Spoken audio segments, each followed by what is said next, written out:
E ngaiwi o te motu nau mai anora kia Marae Investigates. Neke atu pea I te whā o ngā Kapa Haka no te motu whānui, kua tini hangatia ki te hia mano tāra e tētahi mātanga whatu piupiu I tango ake rā I wārātau moni, engari ko te hua he hori noa. Nā kāli he mopo o tā rātau take I ranga hauake.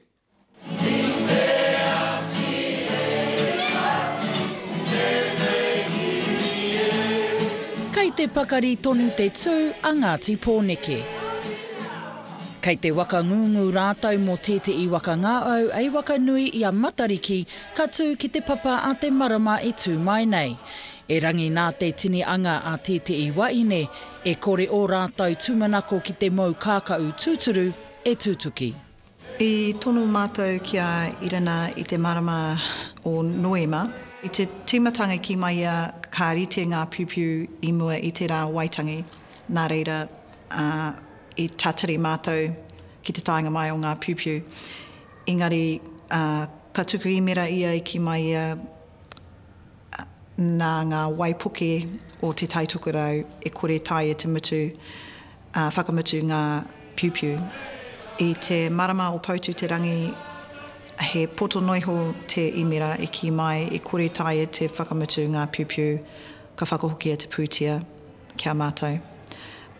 Mai I te marama o pautu te rangi tainoa ki tēnei wā, ka rea no ia kia whakapā mai kia mātou. E o te ari te mea ko tēnei rōpū ana e kua tini angatia e Erena te Pau Daniels. Kua kitea e Marae Investigates e te I atu rōpū e toru I māmingatia e te nanakia nei. E toru mano tāra kua utua e Cullinan College no Wanganui, ko te kāreti o Marion no Tautai, ko tai mano witurau e rima ngā uru tāra kua ngaro I a rātau. Tērā te Kapa Haka paake o te rerenga kōtuku no te wairua I tini angatia, ko tai mano e rima rau tāra me ngā piupiu wānau e rua kua ngaro. E ia ke ngā wā I wakapātu mātou me e rātu rōpū kia te Pau Daniels, e rangi kāore ia mo te wakaoki kōrero mai. Kua puta te wakaro kia patu au I te uarai ki te kōrero kanoi ki te kanoi. Kia ora, I'm looking for Erena Daniels. My name's Carly Humopo. I'm a reporter with Marae Investigates. Oh, okay. About the piupius? Yeah. Oh, yeah. Yeah, I've had a lot of complaints from a lot of people about their piupiu. I'm trying to sort it out. Yeah. I've got all the gear in there. Oh, that camera's just really bugging me. I'll show you the staff to prove to you that I am. Yeah. Can I show Is you that that okay if we can look, come in? You want to have a look? Because just to show you I'm not teka. Yeah. That I have got the stuff Because these people are really concerned about their money. Tata ki te kotai rau ngā piupiu I tonoa. E rangi kāore anō te piupiu kotai kia tata oti. And these are the only piupiu you've finished so far? Except for the ones that were ruined, and that was through the paru. We had a really big flood up here, and I'd taken up about 20 of them up there and left them in, and we had a big washout, and they all went to... it was terrible. What has happened to the money? Oh, I've just paid for things with it. One lot I did go and try and get my friend to come and help a couple of people. You didn't think then to give the money back? Or to tell them, look, you know, it's not working, I have to try and pay this money back to you because I can't finish your piupiu. I admit it, I've done it all wrong. And I am going to make it right, first and foremost, by getting their pūtia back. And I know I've taken a while, and I'm really sorry, and I'm going to make it right, okay? I am. I got no more answers except kei te hea hau. E hara mai au ki kai ui te rā nei ki te tiki wakautu. Kua tutu ki tērā, kua wai wakapara kua mau anō I au e nei piupiu. E waka oti atu ki ngā wānau. Nōku te onore ki te wakaoki e nei piupiu ki ona kai tiaki. Kua kai te pito o te tūnga wakarererangi o a uriri. Here's your piupiu. Oh, thank you so much.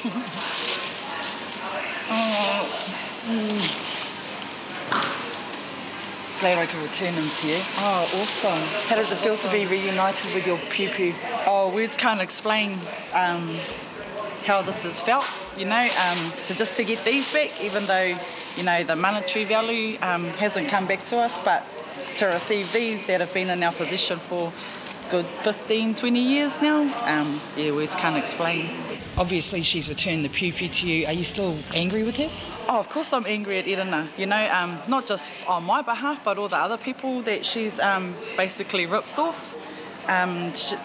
You know, piupiu makers are hard to find, and it's a taonga for us as Māori, and not many people can weave or make piupiu, and to advertise yourself that you're willing to give your taonga out and then you do that to us, you know, it's not fair, and it's just disheartening.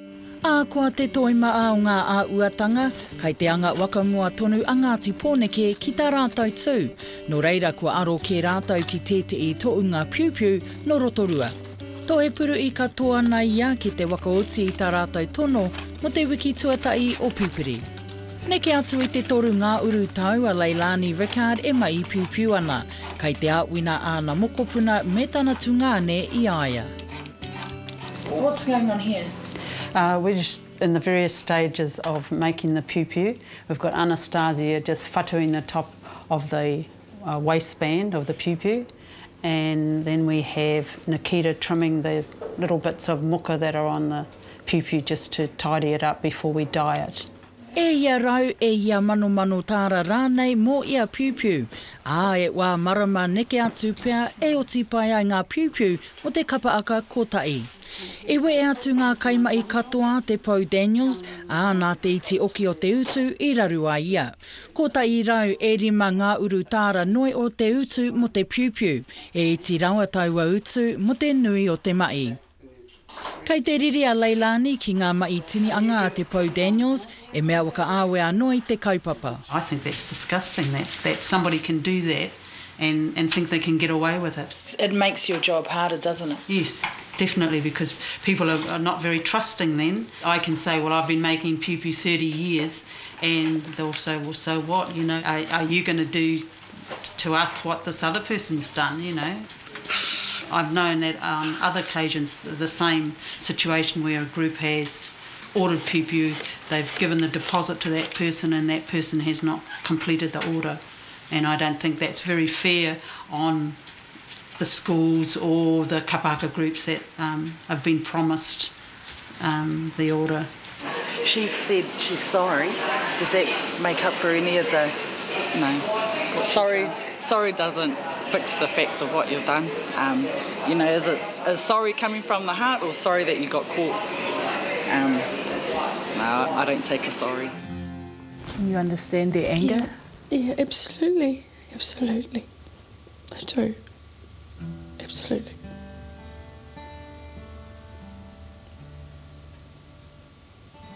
Can you make us a promise now that you will endeavour to pay their money back? Oh, yes, absolutely. I will. I will.